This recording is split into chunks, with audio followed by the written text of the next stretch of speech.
नमस्कार, मैं डॉक्टर संदीप कुमार।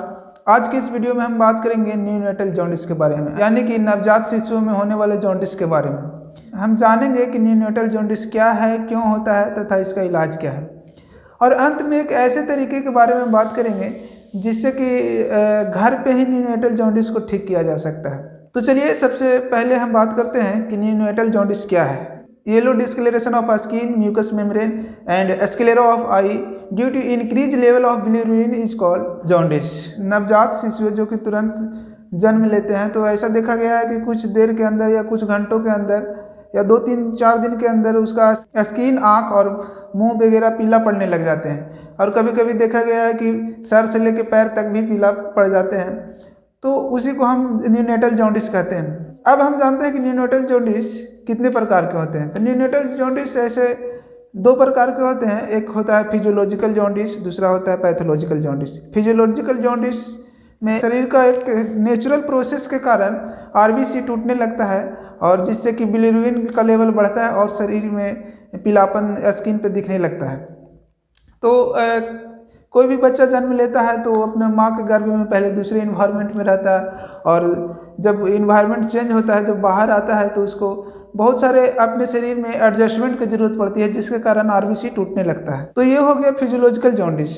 दूसरी है पैथोलॉजिकल जॉन्डिस। पैथोलॉजिकल जॉन्डिस होता है जब भी किसी कारण से या लीवर प्रॉब्लम हो, या ऑब्स्ट्रक्शन हो, या आरबीसी प्रोडक्शन में कोई प्रॉब्लम हो, या तो फिर किसी हार्मोन के डिसबैलेंस के कारण या हार्मोन की कमी के कारण इस तरह का प्रॉब्लम हो सकता है। अगर पहला 48 घंटा, बच्चा जन्म लेने के 48 घंटा के अंदर अगर जो जॉन्डिस देखने को मिल रहा है, तो ये पैथोलॉजिकल जॉन्डिस होगा। जनरली देखा गया है कि आरएच इनकैपेबिलिटी की वजह से ये होता है। इसको लेकर के आपको तुरंत चाइल्ड स्पेशलिस्ट से मिलना चाहिए, क्योंकि ये बहुत ज़्यादा खतरनाक हो सकता है। तो इसके लिए माँ को साथ में, अगर जो संभव है तो बच्चे के साथ में माँ को ले जाना होता है। अगर संभव नहीं है माँ को ले जाना किसी के कारणवश, तो माँ का ब्लड को बच्चे के साथ भेजिए। अब हम इसका ट्रीटमेंट के बारे में बात करते हैं, फिजियोलॉजिकल जॉन्डिस और पैथोलॉजिकल जॉन्डिस के। तो सबसे पहले हम बात करते हैं फिजियोलॉजिकल जॉन्डिस का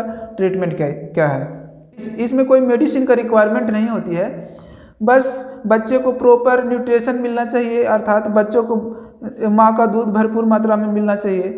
दूसरा है कि बच्चों को समय समय पे हल्की धूप में रखना चाहिए, कुछ देर के 15 से 20 मिनट के लिए। जैसा धूप है उसके हिसाब से, बहुत ज़्यादा तेज़ धूप है तो तेज़ धूप में नहीं रखना है, यानी कि सनलाइट से उसको फोटोथेरेपी दिया जा सकता है। तो एक सनलाइट और दूसरा भरपूर न्यूट्रिशन, यानी कि ब्रेस्ट फीडिंग अच्छे तरीके से होना चाहिए। इतना ही करके आप बच्चों को घर पे ही ठीक कर सकते हैं। लेकिन हाँ, आपको एक चीज़ का ध्यान रखना है कि बिलिरुबिन लेवल 10 से कम ही होना चाहिए या 10 होना चाहिए। तो आपको पता कैसे पड़ेगा कि बिलिरुबिन लेवल कितना है? अगर फेस में केवल स्किन और म्यूकस मेम्ब्रेन, माउथ ये सब येलो हुआ है, तो समझिए कि बिलिरुबिन लेवल 5 mg/dl है। लेकिन फेस के नीचे जैसे ही हम ट्रंक में आते हैं, छाती वाले एरिया में आते हैं, तो वो भी लग रहा है कि अब ये येलो हो रहा है, तब हम समझेंगे कि ये 10 mg/dl है। तो इतना अगर जो 10 mg/dl है, तो घर पे ही फिजियोलॉजिकल जॉन्डिस का इलाज संभव है। फिर से मैं बता दूं कि अगर जो 48 घंटे के बाद होने वाला जो जॉन्डिस है, जो कि केवल फेस और अपर ट्रंक, अर्थात इतना से ऊपर अगर जो येलो डिस्कलरेशन हुआ है, पीलापन हुआ है, तो 10 mg/dl बिलिरुबिन का लेवल है।